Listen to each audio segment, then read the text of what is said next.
दोस्तों स्वागत है आपका केडीबी इंडिया पर। दोस्तों आज हो चुका है 24 जनवरी 2021।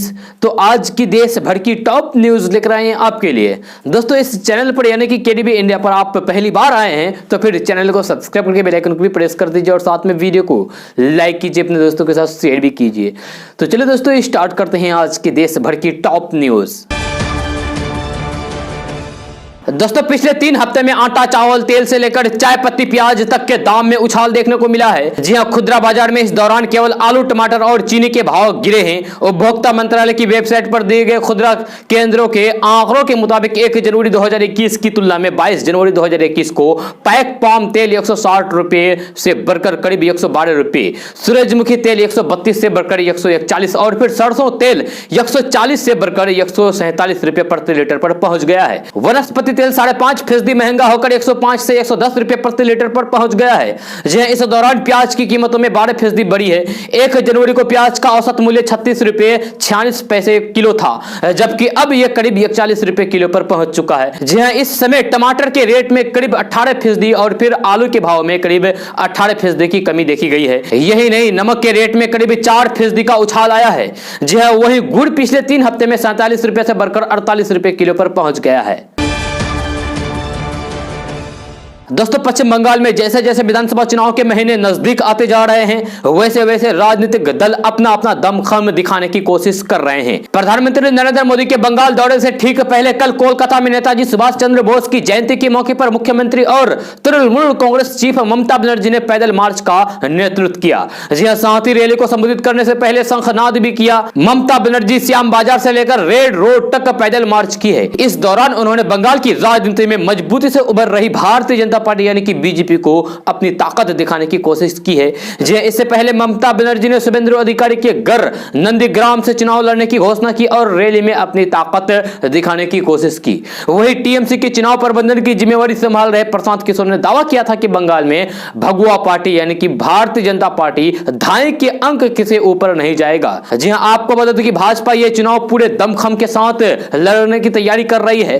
केंद्रीय गृह मंत्री अमित शाह और बीजेपी के राष्ट्रीय अध्यक्ष जेपी नड्डा लगातार बंगाल का दौरा कर रहे हैं। भाजपा के दोनों ही शीर्ष नेताओं के हाल के बंगाल दौरे से तृणमूल कांग्रेस को काफी झटके लगे हैं। समाजवादी प्रमुख और पूर्व मुख्यमंत्री अखिलेश यादव ने यूपी में शहरों के नाम बदलने को लेकर योगी सरकार पर तंज कसा है। अखिलेश यादव ने शुक्रवार को एक ट्वीट के जरिए योगी सरकार पर निशाना साधा है।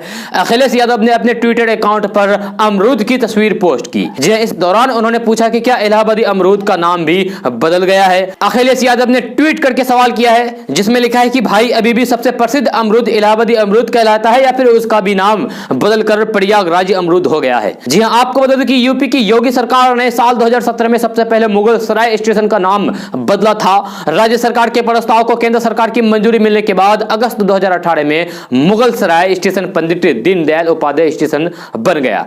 इसके अलावा मुगल सराय तहसील का नाम बदलकर पंडित दीनदयाल उपाध्याय तहसील कर लिया गया है। इसके अलावा योगी सरकार ने यूपी के 2 जिलों फैजाबाद और प्रयागराज के नाम भी बदल दिए। फैजाबाद का नाम बदलकर अब अयोध्या कर लिया गया। साथ ही संगम नगरी इलाहाबाद का नाम बदलकर प्रयागराज कर दिया गया है। इसके अलावा यूपी के कई जिले के नाम बदलने की भी मांग उठ रही है। दोस्तों केंद्रीय कृषि मंत्री नरेंद्र सिंह तोमर ने किसानों और सरकार के प्रतिनिधियों के बीच 11वें दौर की बातचीत फेल होने के बाद अफसोस जताया और कड़ा रुख अख्तियार करते हुए आरोप लगाया है कि कुछ ताकतें हैं जो अपने निजी और राजनीतिक हितों के चलते आंदोलन को जारी रखना चाहती है। उन्होंने कहा है कि 3 कृषि कानूनों को 12 से 18 महीने तक स्थगित रखने, तब तक चर्चा के लिए समाधान निकालने के लिए समिति बनाए जाने सहित केंद्र सरकार की ओर से अब तक वार्ता के दौरान कई प्रस्ताव दिए, लेकिन किसान संगठन इन कानूनों को खारिज करने की मांग पर अड़े हैं। जब पिछली बैठक में सरकार की ओर से किसानों के सामने रखे गए प्रस्ताव को नरेंद्र सिंह तोमर ने बेहतर और देश और किसानों के हित में बताया और यह कहते हुए गेंद किसान संगठनों के पाले में डाल दी कि वे इस पूर्ण विचार पर केंद्र के समक्ष यानी कि केंद्र के पास अपना रुख स्पष्ट करते हुए हैं तो फिर आगे की कार्रवाई की जा सकती है। दोस्तों, नए कृषि कानूनों के खिलाफ आंदोलन में शामिल होने वाले पंजाब के किसानों के लिए कैप्टन अमरिंदर सिंह की सरकार ने बड़ी घोषणा की है। जी हां, पंजाब के मुख्यमंत्री कैप्टन अमरिंदर सिंह ने शुक्रवार को किसान आंदोलन के दौरान जान गंवाने वाले लोगों के परिवारों के एक एक सदस्य को नौकरी देने का ऐलान किया है। साथ ही पंजाब सरकार की ओर से जान गंवाने वाले किसानों के परिवार को 5-5 लाख रुपए का मुआवजा भी दिया जाएगा। एक समाचार एजेंसी की रिपोर्ट के अनुसार पंजाब के सीएम कैप्टन अमरिंदर सिंह ने कहा है कि मुझे जानकारी मिली है कि कृषि कानूनों के विरोध में दिल्ली की सीमाओं पर आंदोलन कर रहे 76 किसान इस दुनिया को अलविदा हो चुकी। उन्होंने घोषणा करते हुए कहा है कि किसान आंदोलन में जान गंवाने वाले पंजाब के किसान के एक एक परिवार के एक सदस्य को सरकारी नौकरी देंगे। बीजेपी के राष्ट्रीय अध्यक्ष जेपी नड्डा ने कल देश में कोरोना से संक्रमित मरीजों की संख्या में गिरावट दर्ज होने को लेकर केंद्र की सरकार के प्रयासों की सराहना की है। जी हां, भाजपा अध्यक्ष जेपी नड्डा ने कहा है कि केंद्र की मोदी सरकार के प्रयासों से आज भारत कोरोना के खिलाफ जंग में बड़ी कामयाबी की तरफ बढ़ रहा है। जेपी नड्डा ने कहा है कि लॉकडाउन लगाकर देश को तैयार किया गया है, जिसका नतीजा आज सभी के सामने है। जी हां, जेपी नड्डा ने साथ ही कहा है कि लॉकडाउन के दौरान हमारे पास प्रतिदिन 1500 कोरोना टेस्ट करने की क्षमता थी। बीते साल कोरोना महामारी के मद्देनजर लॉकडाउन लगाकर देश को तैयार किया गया। आज भारत के पास 10 लाख कोरोना टेस्टिंग करने की क्षमता है। यह लॉकडाउन की खूबी है। दोस्तों, जीवन की आखिरी सांस तक स्वतंत्रता की लड़ाई लड़ने वाले नेताजी सुभाष चंद्र बोस के व्यक्तित्व से पूरा देश प्रभावित था। तुम मुझे खून दो, मैं तुम्हें आजादी दूंगा का नारा देने वाले सुभाष चंद्र बोस का जन्म 23 जनवरी 1897 में ओडिशा के कटक में हुआ था। स्वतंत्रता आंदोलन में राजनीतिक गुरु देशबंधु चित्तरंजन दास और गुरु रविंद्रनाथ टैगोर का साथ मिलते ही उन्होंने अंग्रेजों के खिलाफ बिगुल फूंका। जी हां, आंदोलन के दौरान देश के कोने कोने में गए उन्हें सुनने के लिए भीड़ उमड़ती थी। नेताजी सुभाष चंद्र बोस बिहार और खास तौर पर पटना से गहरा लगाव रहा। जी हां, उन्होंने आजादी के पहले पटना के बांकीपुर, दानापुर, खगोल के कच्ची तालाब और पटना सिटी आदि जगहों पर सभाएं की। 29 अगस्त 1939 को पटना के बांकीपुर मैदान में पब्लिक मीटिंग का आयोजन किया गया था। जी हां, शाम 5 बजे से लेकर शाम 6:40 तक चलने वाले आयोजन में 20,000 लोगों की भीड़ थी। भीड़ में 150 से अधिक बंगाली महिलाएं भी मौजूद थी। बिहार राज्य अभिलेखागार के निदेशक डॉक्टर महेंद्र पाल ने ऐतिहासिक साक्ष्य के आधार पर बताया कि बांकीपुर मैदान में आयोजन के दौरान सुभाष चंद्र बोस का स्वागत बंगाली समुदाय से जुड़े महिलाओं ने फूल फेंककर किया था। उससे नेताजी सुभाष चंद्र बोस काफी खुश हुए थे।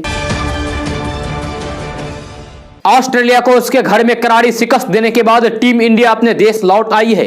जी हां, ऑस्ट्रेलिया टेस्ट मैच में अपना बेहतरीन खेल दिखाने वाले खिलाड़ी मोहम्मद सिराज काफी चर्चा में हैं। हर कोई सिराज की प्रशंसा कर रहे हैं। जी हां, वही टीम इंडिया के कोच रवि शास्त्री ने भी सिराज की तारीफ करते हुए उन्हें इस दौर की खोज बताया है। जी हां, इसी बीच खबर मिली है कि ऑस्ट्रेलिया से लौटने के बाद मोहम्मद सिराज ने खुद को एक BMW कार गिफ्ट की है। जी हां, हाल ही में मोहम्मद सिराज ने अपनी इंस्टाग्राम की स्टोरी में अपनी नई BMW कार का वीडियो पोस्ट किया है। इस वीडियो में सिराज अपनी कार को देखते हुए नजर आ रहे हैं। आपको बता दें कि सिराज के पिता कभी ऑटो चलाते थे और उनके बेटे ने BMW कार खरीदी है।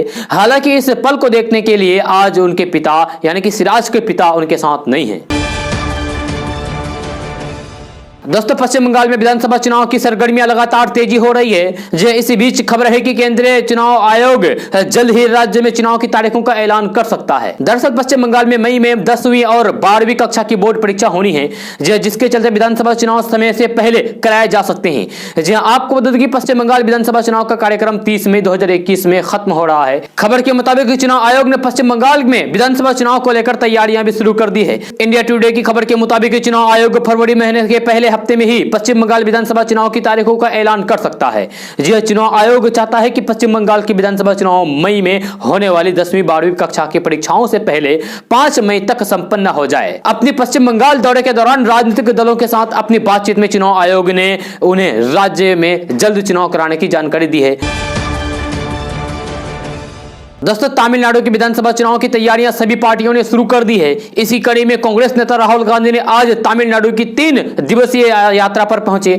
जी हां, अपने इस यात्रा में राहुल गांधी क्षेत्र के अलग अलग नेताओं से मिलेंगे। आपको बता दें कि तमिलनाडु पहुंचते ही राहुल गांधी ने मोदी सरकार पर करारा हमला बोला है। जी हां, मोदी सरकार को आड़े हाथों लेते हुए राहुल गांधी ने कहा है कि देश अपने ही लोगों को नौकरी देने में असमर्थ है, अर्थव्यवस्था भी तबाह हो चुकी है। राहुल गांधी ने कहा है कि भारतीय बैंकिंग सिस्टम पर 10 से 15 उद्योगपतियों का कब्जा है। भारत अपने लोगों को नौकरी देने में असमर्थ हैं। हमारी अर्थव्यवस्था तबाह हो चुकी है और हम इससे जल्दी बाहर नहीं निकलेंगे, क्योंकि सरकार उन लोगों को नहीं सुनना चाहती है जो देश को आगे बढ़ाने में मदद करते हैं। अर्थव्यवस्था के विकास के लिए सामंजस्य की जरूरत होती है। मौजूदा सरकार ने सब जगह बड़े स्तर पर असमंजस्य पैदा किया है। मुझे लगता है कि बीजेपी का जो माइंड सेट है उसके साथ हमें अर्थव्यवस्था की इस स्थिति से बाहर निकलना बहुत मुश्किल होगा। उन्होंने कहा है कि हम मोदी सरकार के खिलाफ लड़ेंगे। इसके साथ ही उन्होंने पीएम मोदी पर हमला बोलते हुए कहा है कि मोदी तमिलनाडु के संस्कृति, भाषा और लोगों का सम्मान नहीं करते हैं। राहुल गांधी ने तमिलनाडु पहुंचकर कहा है कि नरेंद्र मोदी के पास तमिलनाडु की संस्कृति, भाषा और लोगों के लिए कोई सम्मान नहीं है। वे सोचते हैं कि तमिल लोगों, भाषा और संस्कृति को उनके विचार और संस्कृति के अधीन होनी चाहिए। दोस्तों, मोबाइल पर गूगल सर्च को यूजर्स के लिए आसान बनाने के लिए कंपनी ने मोबाइल गूगल सर्च को रिडिजाइन किया है। जी हां, आने वाले दिनों में यूजर्स को यानी कि आपको मोबाइल पर गूगल सर्च का अलग फॉर्मेट दिखेगा। दिग्गज कंपनी गूगल ने इस बारे में अपने ब्लॉग पोस्ट में जानकारी दी है। जी हां, गूगल के डिजाइनर ने बताया कि नए फॉर्मेट को लाने का मकसद यूजर्स का ध्यान सर्च कंटेंट पर रखना है, जिससे यूजर्स आसानी और जल्दी से अपनी खोजी हुई जानकारी पर पहुंच सके। जी हां, इसके लिए डिजाइनर ने बड़े और बोल्डर टेक्स्ट यूज किया है। साथ ही सेक्शन टाइटल्स का साइज भी बढ़ा दिया है, जिससे यूजर्स को अच्छी सर्च एक्सपीरियंस मिल सके। गूगल मोबाइल सर्च फॉर्मेट को सुंदर बनाने के लिए अपने खुद के फॉर्मेट को भी ऐड कर रहा है, जो आपको एंड्रॉइड और फिर जीमेल पर दिखाई देगा। दोस्तों, पश्चिम बंगाल की मुख्यमंत्री ममता बनर्जी ने मांग की है कि देश में 4 राजधानियां होनी चाहिए। जी हां, अभी देश में एक ही राजधानी है, दिल्ली, लेकिन ममता बनर्जी ने कहा है कि 4 राजधानियां होनी चाहिए। नेताजी सुभाष चंद्र बोस की 125वीं जयंती के मौके पर राजधानी कोलकाता में एक रैली को संबोधित किया। जी हां, इस दौरान ममता बनर्जी ने कहा है कि मेरा मानना है कि भारत में 4 राजधानियां होनी चाहिए। अंग्रेजों ने पूरे देश में कोलकाता से शासन किया, हमारे देश में केवल एक ही राजधानी क्यों होनी चाहिए? आपको बता दूं कि इससे पहले नेताजी की जयंती पर टीएमसी सुप्रीमो नेताजी सुभाष चंद्र बोस की जयंती को पराक्रम दिवस के रूप में मनाने को लेकर बीजेपी पर निशाना साधते हुए कहा है कि हमने आज देश नायक दिवस मनाया है। रविंद्रनाथ टैगोर ने नेताजी सुभाष चंद्र बोस को देश नायक कहा था। यह पराक्रम क्या है? सीएम ममता बनर्जी ने साथ ही कहा है कि जब नेताजी सुभाष चंद्र बोस ने इंडियन नेशनल आर्मी का गठन किया तो उन्होंने गुजरात, बंगाल, तमिलनाडु के लोगों सहित सभी को साथ लिया। वे अंग्रेजों की फूट डालो और राज करो नीति के खिलाफ खड़े थे। दोस्तों, देश में लगातार दूसरे दिन 15,000 से कम कोरोना केस आए हैं। जी हां, पिछले 24 घंटे में 14,256 नए कोरोना के केस सामने आए हैं और 152 लोगों की संक्रमण के चलते जान चली गई। जी हां, स्वास्थ्य मंत्रालय के ताजा आंकड़े के अनुसार 24 घंटे में 17,130 लोगों को अस्पताल से छुट्टी मिली है। इसी के साथ देश में कोरोना के कुल मामले बढ़कर 1,06,39,684 हो गए हैं। जी हां, स्वास्थ्य मंत्रालय के अनुसार अब तक 1,53,184 लोगों की जान चली गई है। जी हां, कुल एक्टिव केस घटकर 1,85,000 हो गए हैं। जी हां, अब तक कुल 1,03,00,000 लोग कोरोना को मात देकर ठीक भी हो चुके हैं। जी हां, भारतीय चिकित्सा अनुसंधान परिषद के मुताबिक 22 जनवरी तक कोरोना के लिए कुल 19,09,85,000 कोरोना के सैंपल टेस्ट किए गए, जिनमें से 8,37,000 सैंपल कल टेस्ट किए गए। दोस्तों, आज का न्यूज़ बस यहाँ तक। कैसा लगा जरूर अपना सुझाव दीजिएगा नीचे कमेंट बॉक्स में कमेंट करके।